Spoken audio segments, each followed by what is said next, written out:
আমরা গাছে যে চা পাতাগুলো ইউজ করি সেটা আসলে কতটুকু আমাদের গাছের জন্য উপকারী সেটা নিয়ে আমার আজকের এই ভিডিওটি। আশা করি সম্পূর্ণ দেখবেন এবং সঠিক নিয়মে সঠিকভাবে আসলে এর কার্যকারিতা কতটুকু তার সবটা জেনে তারপরেই আপনারা গাছে এই চা পাতাটি প্রয়োগ করবেন।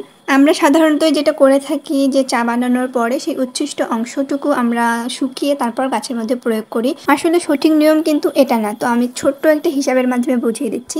যেমন 100 গ্রাম চা পাতার মধ্যে নাইট্রোজেন থাকে 1.5%, আর এটা যখন আমরা চা বানানোর পর উচ্ছিষ্ট অংশটুকু যখন ব্যবহার করি সেই চা পাতার মধ্যে থাকে 0.1%, অর্থাৎ নাই বললেও চলে। তাই আপনারা সবসময় চেষ্টা করবেন বাজারের মধ্যে সব থেকে নিম্নমানের যে চা পাতাটা রয়েছে সেটা কিনে তারপর সেটা গাছের মধ্যে ব্যবহার করতে। কিভাবে এটা ব্যবহার করবেন আমি সেটাও বলে দিচ্ছি। যেমন 1 লিটার পানিতে 100 গ্রাম চা পাতা দিয়ে সেটা ফুটিয়ে নেওয়ার পর সেই লিকুইড অংশটুকু আমরা 10 থেকে 12 ইঞ্চি টবের জন্য 1 কাপ, আর যদি এর থেকে বড় হয়ে থাকে তাহলে 2 কাপ। আসলে টবের সাইজ অনুযায়ী আপনারা গাছের মধ্যে প্রয়োগ করবেন। এক্ষেত্রে আরেকটা বিষয় হচ্ছে যে এই লিকুইড দ্রব্যটি গাছের গোড়াতে দেওয়ার আগে অবশ্যই দেখবেন যে গাছের গোড়ার মাটি আর কি ভেজা আছে কিনা। যদি ভেজা না থাকে তাহলে আগে পানি দিয়ে 10 থেকে 20 মিনিট পরে আপনি এই দ্রব্যটি গাছের মধ্যে প্রয়োগ করবেন।